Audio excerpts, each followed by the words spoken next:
నమస్తే welcome to SP news ముందుగా headlines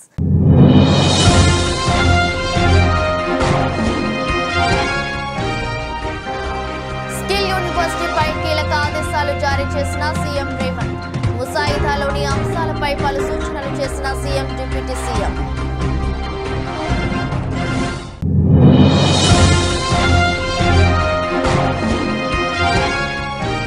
రాష్ట్ర వ్యాప్తంగా వైసీపీ సానుభూతి పనులను చంపుతామని సందేశం పంపినట్టుందన్న వైఎస్ జగన్ ఢిల్లీ వెళ్లి ఏపీలో రాష్ట్రపతి పాలన అడుగుతామని వెల్లడి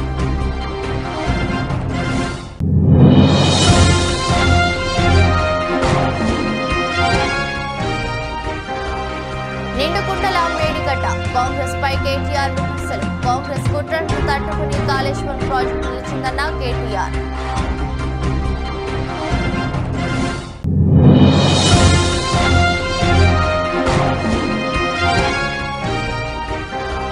తాడిపత్రిలో అడుగుపెట్టిన పెద్దారెడ్డి హైటెన్షన్ పిఎస్ లో షూరిటీలు సమర్పించేందుకు తాడిపత్రికి వచ్చిన పెద్దారెడ్డి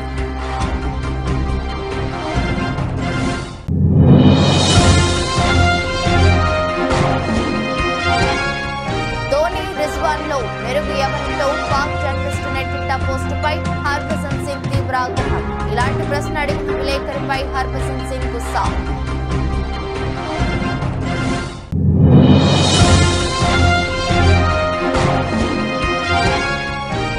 ఈక్విటీ మార్కెట్లో 4 రోజుల ర్యాలీకి బ్రేక్ వారం మొత్తం మీద 85.31 పాయింట్లతో లాభపడ్డ సెన్సెక్స్ 28.75 పాయింట్లతో లాభపడ్డ నిఫ్టీ తెలంగాణ ముఖ్యమంత్రి రేవంత్ రెడ్డి శుక్రవారం సాయంత్రం సచివాలయంలో అధికారులతో సమావేశమై స్కిల్ యూనివర్సిటీపై చర్చించారు.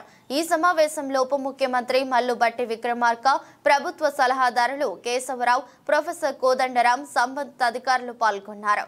స్కిల్ యూనివర్సిటీ ఏర్పాటు ముసాయిదాపై సమావేశంలో చర్చించారు. ఈ సమావేశంలో కీలక అంశాలపై చర్చించారు.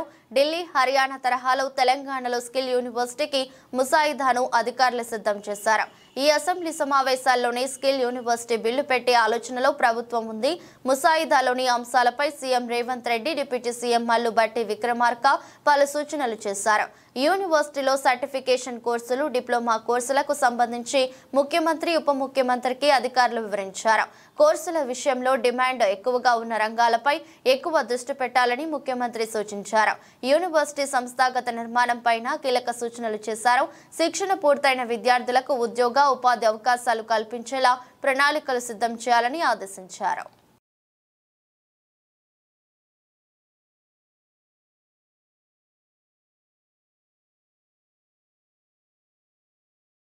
తెలంగాణ ముఖ్యమంత్రి రేవంత్ రెడ్డి శనివారం రాజీవ్ గాంధీ సివిల్స్ అభయహస్తం పథకాన్ని ప్రారంభించారు. సివిల్స్ ప్రిలిమ్స్ పాస్ అయిన రాష్ట్ర అభ్యర్థులకు ఆర్థిక సాయం అందించేందుకు ఈ కొత్త పథకాన్ని అందుబాటులోకి తీసుకువచ్చారు. సింగరేణి సంస్థ ద్వారా ఆర్థిక సాయాన్ని అందించనున్నారు. ఈ క్రమంలో ఉప ముఖ్యమంత్రి మల్లు భట్టి విక్రమార్క, మంత్రులు సీతక్క, పొంగులేటి శ్రీనివాసరెడ్డి, కోమటిరెడ్డి వెంకటరెడ్డి, జూపల్లి కృష్ణారావు, ప్రభుత్వ ప్రధాన కార్యదర్శి శాంతి కుమారి, సింగరేణి సీఎండి బలరాం పాల్గొన్నారు. అంతకుముందు సివిల్స్ ప్రిలిమ్స్ పాస్ అయిన రాష్ట్ర అభ్యర్థులతో ముఖ్యమంత్రి ముఖాముఖి నిర్వహించారు. డిఎస్సి పరీక్షలు ముగియగానే గ్రూప్ 2, 3 పరీక్షలు నిర్వహిస్తే తమకు ప్రిపేర్ కావడానికి సమయం లేకుండా ఉంటుందని అభ్యర్థులు విజ్ఞప్తి చేశారు. దీంతో డిసెంబర్ నెలకు వాయిదా వేసినట్లు చెప్పారు.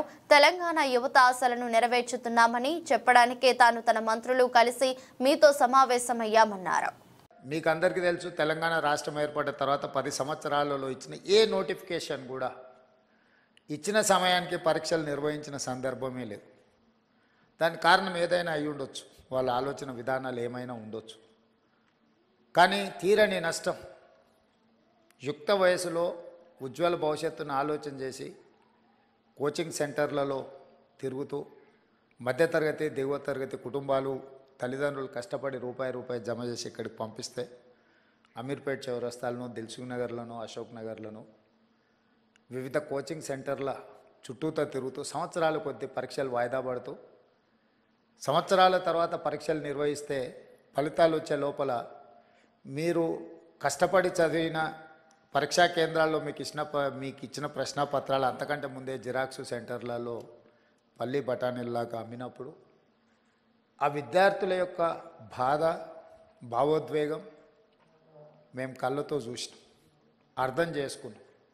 అందుకే వచ్చిన ఎంబడే తక్షణమే తెలంగాణ పబ్లిక్ సర్వీస్ కమిషన్ని రద్దు చేసి అనంతపురం జిల్లా తాడిపత్రిలో హైటెన్షన్ వాతావరణం నెలకొంది. వైసీపీ మాజీ ఎమ్మెల్యే కేతిరెడ్డి పెద్దారెడ్డి తాడిపత్రికి చేరుకున్నారు. పెద్దారెడ్డిని అనంతపురం జిల్లా నుంచి బహిష్కరించాలని జేసీ ప్రభాకర్ రెడ్డి నిన్న తీవ్ర వ్యాఖ్యలు చేసిన సంగతి తెలిసిందే. పెద్దారెడ్డి తాడిపత్రికి వస్తే పంచే ఉడదీసి కొడతామని జేసీ హెచ్చరించారు.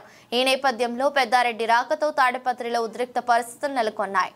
పోలింగ్ సందర్భంగా జరిగిన ఘర్షణలో అరెస్ట్ అయిన పెద్దారెడ్డికి హైకోర్టు షరతులతో కూడిన బెయిల్ మంజూరు చేసింది.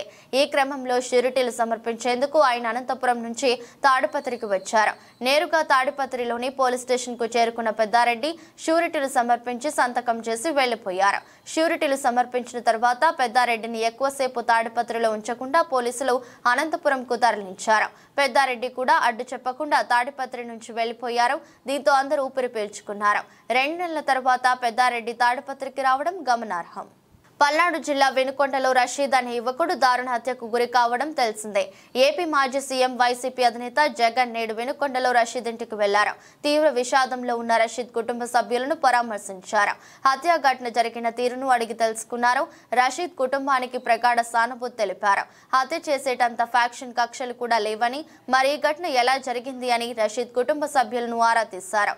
మీరన్నా వైసీపీ అన్నా రషీద్ కు ఎంతో అభిమానమని తల్లిదండ్రులు జగన్ కు వివరించారు. ఈ హత్య వెనుక ఎవరు ఉన్నా వదిలేది లేదని, రషీద్ కుటుంబానికి అండగా ఉంటామని ఈ సందర్భంగా జగన్ హామీ ఇచ్చారు.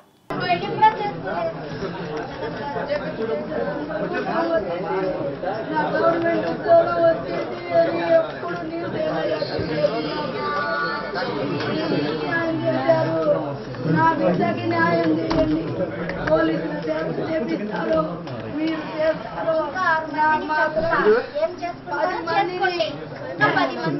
ఫోన్లు చేసి బెదిరిస్తున్నారు. వీళ్ళు అనుకోండి అని నీళ్ళు చేపిస్తున్నాడు. వీళ్ళు ఇద్దరికి మేము కాక నేనుండా మీ కానీ అన్ని నీళ్ళు చేపిస్తున్నాడు. టీడీపీ గుండాగా ప్రోత్సహిస్తున్నాడు. గంజాయి తాగి వాడి మీద 3 కేసులు ఉన్నాయి. పోయిన అదే రోజు ఇంకొక అబ్బాయిని గొంతు కోసాడు. ఈసారి నా కొడుకుని టార్గెట్ చేశాడు. కేవలం పార్టీ వల్లే, నాకేం కక్షలు లేవు. వాడి ముఖం మేము చూసే ఎరగమయ్యా. ఆయన పని ఏందో ఆయన ఏందో తీరిపోతాడు వస్తాడు. అప్పుడు కూడా షాపుకనే పోయాడు. 29 ఉంటాయ్యా. హైదరాబాద్ లో ఉద్యోగం కూడా వదులుకొని కోసం అని వచ్చాడు.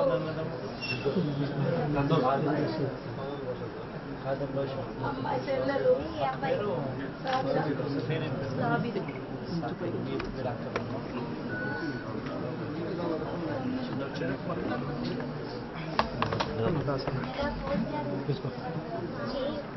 రాష్ట్రంలో ప్రజలకు పథకాలు అమలు చేయని చంద్రబాబు వీటన్నిటి నుంచి దృష్టి మార్చలేందుకు ప్రజల్లో భయాందోళన సృష్టించే కార్యక్రమాలకు తెరలేపారని వైసీపీ అధ్యక్షుడు జగన్ అన్నారు.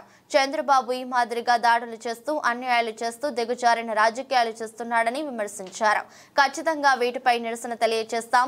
అసెంబ్లీ సమావేశాల ప్రారంభంలో ఉభయ సభలను ఉద్దేశించి గవర్నర్ ప్రసంగించే సమయంలో తప్పకుండా అడ్డు తగులుతాం. రాష్ట్రంలో శాంతి భద్రతలపై గవర్నర్ను నిలదీస్తూ వైసీపీ గలం వెప్పుతోంది. అందులో భాగంగానే ఇప్పటికే ప్రధాని నరేంద్ర మోదీ అపాయింట్మెంట్ అడిగాం. అమిత్ షా రాష్ట్రపతి అపాయింట్మెంట్ కూడా తీసుకుంటాం. వీళ్ళందరినీ కలిసి రాష్ట్రంలోని పరిస్థితులపై వివరిస్తాం. ఏపీలో రాష్ట్రపతి పాలన పెట్టాల్సిన అవసరం ఎంతైనా ఉందనే విషయాన్ని వారి దృష్టికి తీసుకెళ్తామని జగన్ స్పష్టం చేశారు. కేసు పెట్టామని అంటా ఉన్నారు. నేను అడుగుతా ఉన్నా, మరి కేసు పెట్టినప్పుడు ఈ కేసులో ఉట్టి ఆ జిలాన్ అనే ఒక వ్యక్తి మీదనే కేసు పెట్టి వదిలేయడం ఏమిటి? ఈ ఫోటో ఏమిటి? ఈ ఫోటో కనపడడం లేదా? సాక్షాత్తు స్థానిక ఎమ్మెల్యే భార్యకు కేక్ తినిపిస్తా ఉన్నాడు ఈ చంపిన వ్యక్తి, జిలాన్ అనే వ్యక్తి. కేక్ తినిపిస్తా ఉన్నాడు.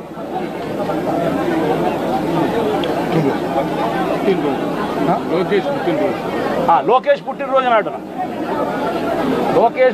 నాడున వీళ్ళు కేక్ కట్ చేయడము, ఆ కేక్ మళ్ళీ ఈ జిలాన్ అనే వ్యక్తి ఎమ్మెల్యే భార్య కేక్ తినిపించడం.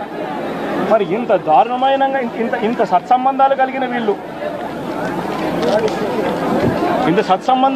వీళ్ళు, ఇది ఎమ్మెల్యేతో ఫోటో,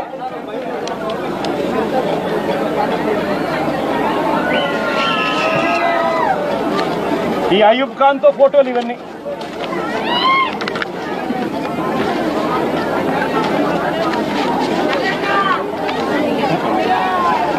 ఇది షబీం ఖాన్తో ఫోటోలు.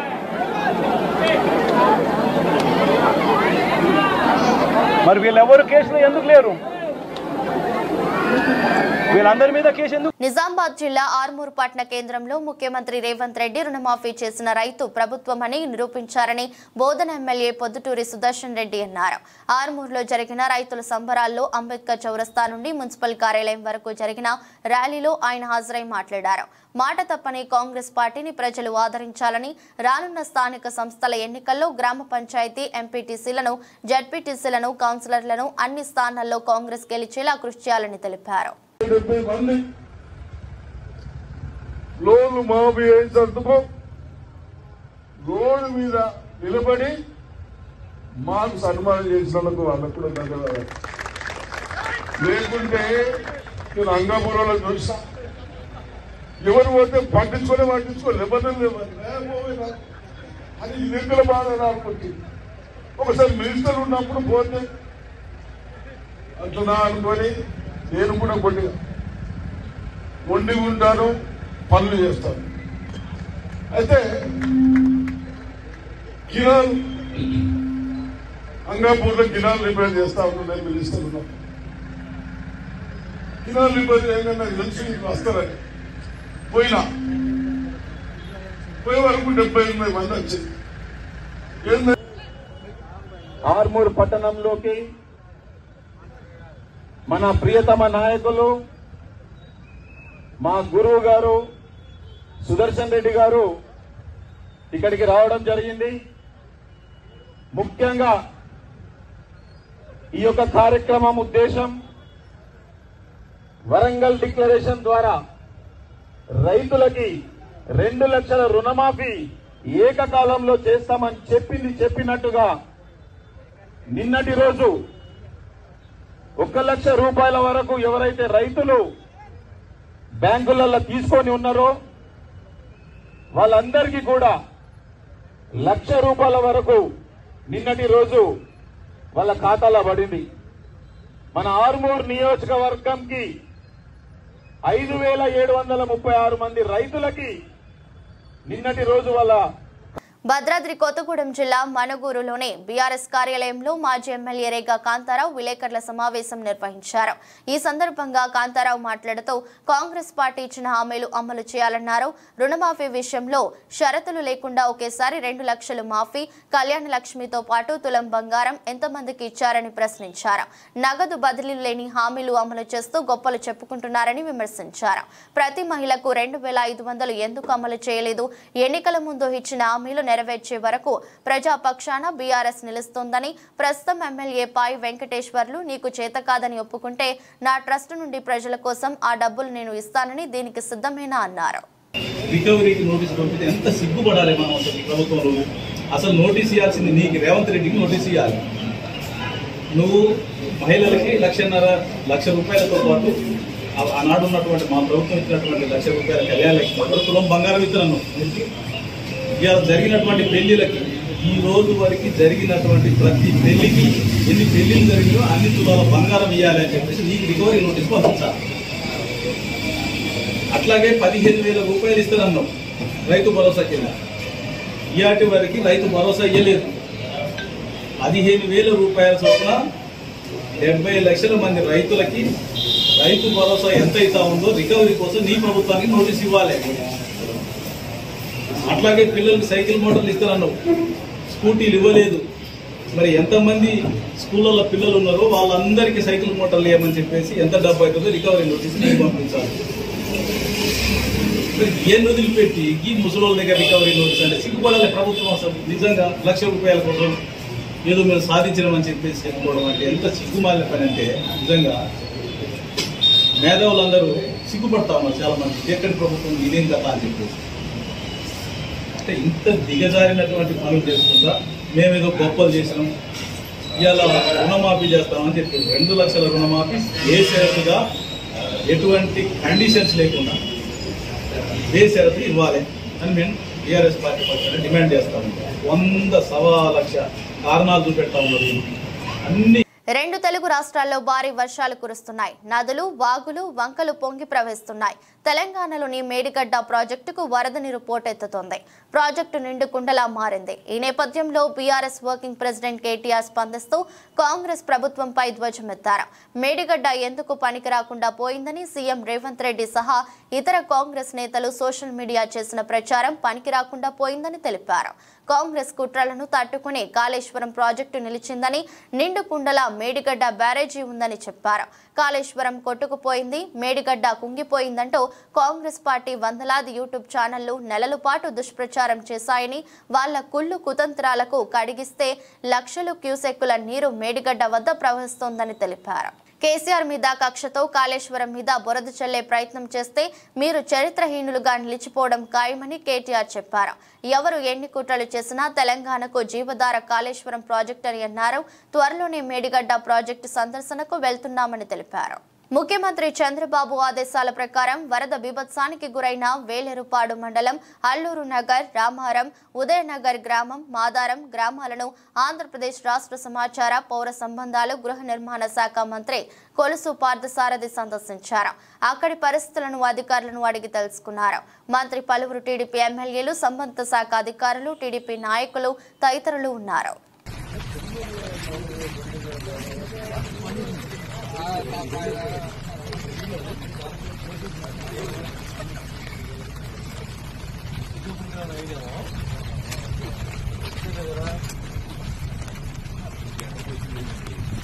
అంబేద్కర్ కోనసీమ జిల్లా పి గన్నవరం నియోజకవర్గం అంబాజీపేట మండలం ఇసుకపూడి గ్రామానికి చెందిన సరెల్ల వీరేంద్ర కుమార్ ఒక ఏజెంట్ ద్వారా ఈ నెల 10వ తేదీన ఖత్తర్ వెళ్లాడు. అక్కడి నుండి అతన్ని సౌదీ అరేబియాకు తీసుకువెళ్లి ఎడారిలో వదిలి ఒంటెలకు కాపరిగా ఉంచారు. ఒక ఏజెంట్ 1,70,000 రూపాయలు తీసుకుని నన్ను ఖత్తర్ పంపించాడని వీడియోలో తెలిపాడు. వెళ్లినప్పటి నుండి అతనికి తిండి లేక, నీరు లేక అలమటిస్తున్నానని వాపోతున్నాడు. మరియు రక్తపు వాంతులతో తన ఆరోగ్యం క్షీణించిందని, నన్ను ప్రభుత్వం తిరిగి స్వదేశానికి తీసుకురావాల్సిందిగా వేడుకుంటున్నాడు. నా పేరు సరెల్ల వీరేంద్ర కుమార్ అండి. నేను ఒక ఏజెంట్ ఖత్తర్ అని చెప్పి ఖత్తర్ తీసుకొచ్చి అక్కడి నుంచి సౌదీ అరేబియా తీసుకొచ్చేసారండి ఎడారిలోకి. నేను ఈ నెల 10వ తారీఖున వచ్చానండి ఖత్తరు. అక్కడి నుంచి 11వ తారీఖున సాయంకాలం నన్ను సౌదీ అరేబియా ఎడారిలోకి తీసుకొచ్చేసారండి. అక్కడ ఆ బాబా నన్ను 4 రోజులు ఉంచుకుని సౌదీ అరేబియాలో ఇంకా చాలా దూరంలో తీసుకొచ్చి పడేయారండి ఎడారిలోని. నాకు 11వ తారీఖు నుంచి ఇప్పుడు వరకు నాకు ఆరోగ్యం ఏం బాగోలేదండి. రక్తంతో వాంతులు అయిపోతున్నాయి, ముక్కులంటే రక్తం వచ్చేస్తుందండి. ఇప్పుడు వరకు బాత్రూమ్కి వెళ్ళలేదండి. నేను బాత్రూమ్ రావట్లేదండి. చాలా ఇబ్బందులు ఎదుర్కొన్నానండి. ఎవరైనా పెద్ద మనిషితో నాకు సాయం చేయండి. నన్ను ఈ నరకం నుంచి నన్ను కొంచెం బయటపడండి. ఏలూరు జిల్లా వేలేరుపాడు మండలంలో పర్యటిస్తున్న రాష్ట్ర గృహ నిర్మాణ శాఖ మంత్రి కొలుసు పార్థసారథికి చేదు అనుభవం ఎదురైంది. మంత్రి కొలుసు పార్థసారథిని మాదారం గ్రామస్తులు నిలదీశారు. వరద ముంపులో ఉన్న తమకు కనీస సౌకర్యాలు కల్పించలేదంటూ ఆందోళన చేపట్టారు.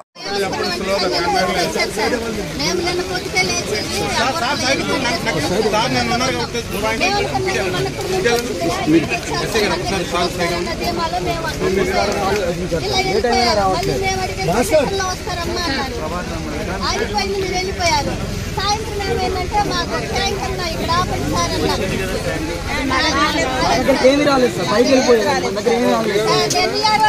నేనే అడిగాను సార్. నేనే వచ్చి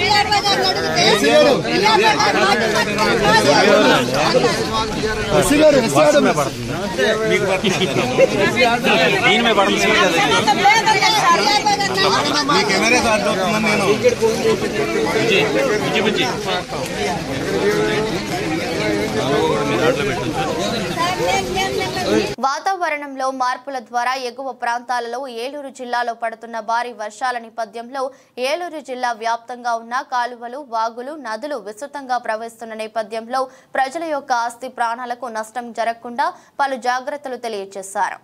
ఈ వాగులు, వంకలు, ఈ వరదల ప్రభావంతో, వర్షాల ప్రభావంతో కొంచెం ఉధృతంగా ప్రవహిస్తున్నందున కొన్ని ఇంటర్నల్ రోడ్స్ మునిగి ఉంటాయి. అవి కొంచెం త్వరగా వెళ్ళాలన్న ఆతృతతోటి కొందరు ప్రయాణికులు సాహసం చేయడానికి ప్రయత్నిస్తుంటారు. దయచేసి అట్లాంటివి చేయొద్దు. పోలీస్ పికెటింగ్ కూడా పెట్టడం జరిగింది. అయినా కూడా ప్రజల తరపున కూడా అలాంటి వాగులు వెహికల్స్తో కానీ నడకతో కానీ దాటడానికి ప్రయత్నం చేయవద్దు. ఇలాంటి ఇన్సిడెంటే మనకి ఇప్పుడు చూసుకుంటే చాలా లక్కీగా ఒక 5 మెంబర్స్ని వేలేరుపాడు మండలంలో అతి కష్టం మీద రెస్క్యూ చేయగలగడం జరిగింది. కాబట్టి ఇట్లాంటి ఇష్యూస్ ఉన్నాయి. కాబట్టి ఈ వాగుల్ని మీరు దాటడానికి అనవసరమైన సాహసం చేయొద్దు. ఈ వరదలు వానలు వృద్ధి తగ్గే వరకు మీరు ప్రయాణాలను కొంచెం రిస్ట్రిక్ట్ చేస్తారు. రాష్ట్రంలో ఉన్న 20 లక్షణాలకు పైగా కమ్మరి వన్రగ్గి వర్గానికి చెందిన వారి సమస్యల సాధన కోసం ఆదివారం నాడు పెద్ద ఎత్తున ధర్నా కార్యక్రమం జరుగుతుందని విశ్వ బ్రాహ్మణ మనమయ్య సంఘం గౌరవ అధ్యక్షులు కుందారం గణేశాచారి తెలిపారు. ఈ ధర్నా కార్యక్రమంలో ప్రతి ఒక్క విశ్వ బ్రాహ్మణ సభ్యులు పాల్గొని రాష్ట్ర ప్రభుత్వానికి కనువిప్పు కలిగేలా చేయాలని ఆయన ఒక వీడియో సందేశం ద్వారా మీడియా ప్రతినిధులకు విడుదల చేశారు. విశ్వ బ్రాహ్మణ వర్గానికి చెందిన కమ్మరి వడ్రంగి ప్రజలు కుల వృత్తులు చేసుకుంటూ దుర్భరంగా జీవితాలు గడుపుతున్నారని ఆయన వివరించారు. వ్యవసాయదారులకు అవసరమైన పనిముట్లు తయారు చేసి అందించడం, అందుకు చాలని డబ్బులతో పడుతున్న బాధలు వర్ణనాతీతంగా పరిణమించాయని తెలిపారు. నమస్కారం అండి. నేను కుందారం గణేశాచారి, విశ్వబ్రాహ్మణ మనమయ సంఘానికి గౌరవాధ్యక్షునిగా పనిచేస్తున్నాను. దాదాపు ఒక 15 సంవత్సరాలు కూడా అధ్యక్షుడిగా పనిచేశాను విశ్వబ్రాహ్మణ మనమయ సంఘానికి. గల్లీ నుంచి ఢిల్లీ వరకు మరి దాదాపు 10 మంది ముఖ్యమంత్రులతో కూడా మా సమస్యల గురించి పోరాటం చేశాను గతంలో. ఇప్పుడు మా తమ్ముడు కృష్ణమాచార్య అధ్యక్షుడిగా, సుంకోజు కృష్ణమాచార్య అధ్యక్షుడిగా, రాళ్లబండి విశ్వచారి ప్రధాన కార్యదర్శిగా, కోశాధికారిగా తాటికొండ శ్రీరాములు గారు మరి ఆయన కార్యవర్గం పనిచేస్తున్నారు. చాలా సంతోషం. మరి మా సమస్యలు కొన్ని సమస్యలు పరిష్కరించుకున్నాం గతంలో. మరి ఇప్పుడు కూడా ఈ ఫారెస్ట్ విషయంలోకి వస్తే మరి కట్టె మిషన్లు, వ్యవసాయదారులు పనిముట్లు చేసే కట్టె మిషన్ల గురించి చాలా బాధ పెడుతున్నారు. ఇది మేము ఢిల్లీ దిగ్గజ క్రికెటర్ మహేంద్ర సింగ్ ధోనిని ఓ పాక్ జర్నలిస్టు తమ దేశ క్రీడాకారుడు మహ్మద్ రిజ్వాన్తో పోల్చడంపై మాజీ క్రికెటర్ హర్భజన్ సింగ్ తీవ్ర ఆగ్రహం వ్యక్తం చేశాడు. వీరిద్దరిలో గొప్ప ఆటగాడు ఎవరంటూ సదరు జర్నలిస్టు ధోని రిజ్వాన్ ఫోటోలను షేర్ చేశాడు. దీనిపై హర్భజన్ సింగ్ తీవ్ర ఆగ్రహం వ్యక్తం చేశాడు. ఎక్కువ అనుభవం లేని ఆటగాడిని ధోనితో పోల్చడం సరైంది కాదని విమర్శించారు. రిజ్వాన్ బ్యాటింగ్ సత్తాను తక్కువ చేయనని, ధోనితో సరితూగే ప్లేయర్ మాత్రం కాదని స్పష్టం చేశారు. ఈ రోజుల్లోనూ ఇలాంటి చెత్త ప్రశ్నలు అడగడం దారుణం. రిజ్వాన్ కంటే ధోని చాలా ముందున్నాడు. ఇందులో ఎలాంటి అనుమానం అక్కర్లేదు. నిజాయితీగా సమాధానం ఇవ్వాలి. రిజ్వాన్ ఆటను నేను కూడా ఇష్టపడతా. నిబద్ధతతో ఆడేందుకు ఎల్లవేళలా ప్రయత్నిస్తాడు. అయితే ధోనితో రిజ్వాన్ను పోల్చడం తప్ప. ఇప్పటికీ ప్రపంచ క్రికెట్లో అతడే నెంబర్ 1. వికెట్ల వెనుక అత్యంత చురుగ్గా వ్యవహరించిన వికెట్ కీపర్లు చాలా అరుదు. ఈ జాబితాలో ధోనినే టాప్ అని హర్భజన్ సింగ్ అన్నారు. ధోని నాయకత్వంలో భారత్ వన్డే, టీ20 ప్రపంచ కప్లతో పాటు ఛాంపియన్స్ ట్రోఫీ విజేతగా నిలిచిన విషయం తెలిసిందే. 4 ఏళ్ల క్రితం ధోని అంతర్జాతీయ క్రికెట్కు గుడ్ బై పలికాడు. ప్రస్తుతం IPL మాత్రమే ఆడుతున్నాడు. గతేడాది వరకు CSK కెప్టెన్గా వ్యవహరించాడు. అతడి సారథ్యంలోనే CSK 5 ట్రోఫీలు నెగ్గింది.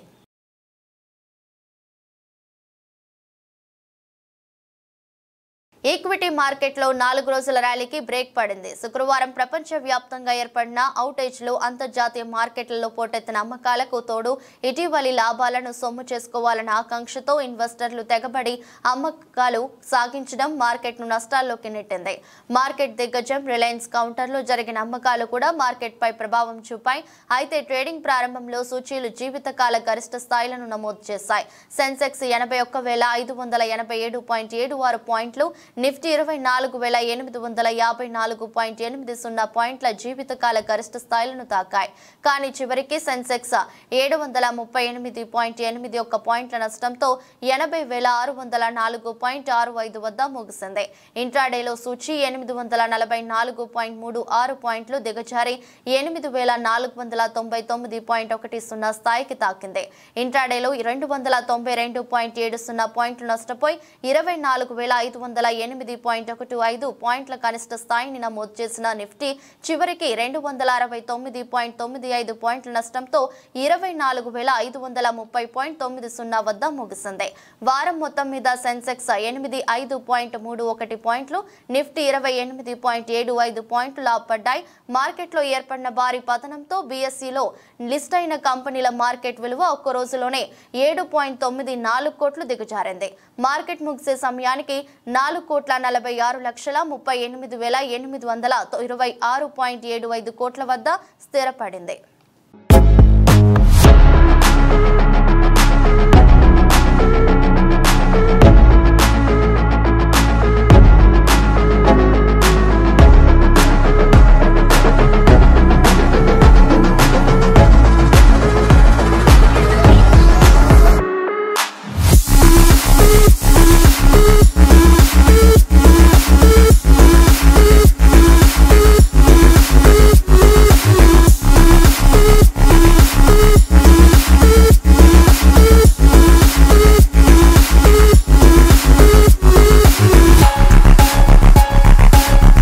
వార్తలు ముగించే ముందు మరోసారి హెడ్లైన్స్.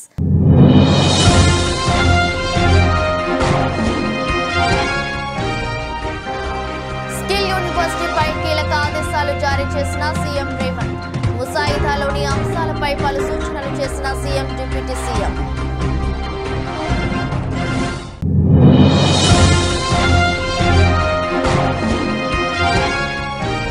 రాష్ట్ర వ్యాప్తంగా వైసీపీ సానుభూతి పనులను చంపుతామని సందేశం పంపినట్టుందన్న వైఎస్ జగన్. ఢిల్లీ వెళ్లి ఏపీలో రాష్ట్రపతి పాలన అడుగుతామని వెల్లడి.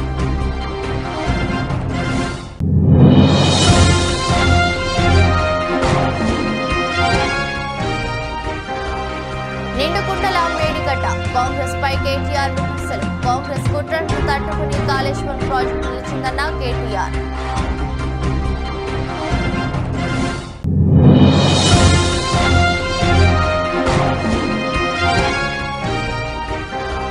తాడిపత్రిలో అడుగుపెట్టిన పెద్దారెడ్డి హైటెన్షన్.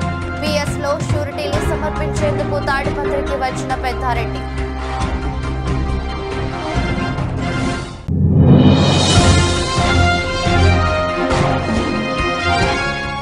ధోని రిజ్వాన్ లో మెరుగు ఎవరిలో పాక్ జర్నలిస్టు నెట్టింట పోస్టుపై హర్భజన్ సింగ్ తీవ్ర ఆగ్రహం. ఇలాంటి ప్రశ్న అడిగిన విలేకరిపై హర్భజన్ సింగ్ గుస్సా.